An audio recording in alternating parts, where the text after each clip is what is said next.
ल सुरु गर्नु ल बालनको बारेमा बालनको बारेमा बालनले जित्यो भने झापामा झापामा त्यो कान काटेर म टिकिङ हस्पिटलमा गएर टाका लाउँछु। साँच्चै हो नि साँच्चै हो। रियल हो नि भाका सुन चाहिँ हामीलाई दिनुपर्छ ल है यो सुन पनि मैले बालनलाई नै दिन्छु। हो बालन बाटो- जित्यो भने जित्यो भने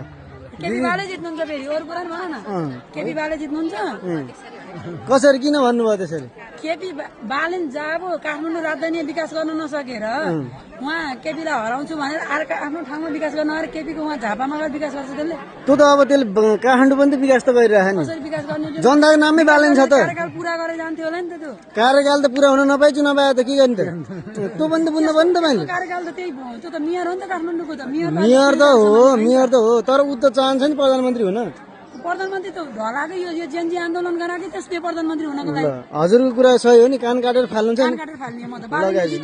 जित्नुहुन्छ ल केही बाले जित्नु म कान काटेर फाल्छु ल ल ल कति 26 गते थाहा हुन्छ है 26 गते होइन 23-24 मै थाहा भइहाल्छ कति परिणाम आयो भने ढुक्क हुन्छ भाइ ल गाइस भोलिबाट हाम्रो रत्नपुरको दिदी यस्तो हुनुहुन्छ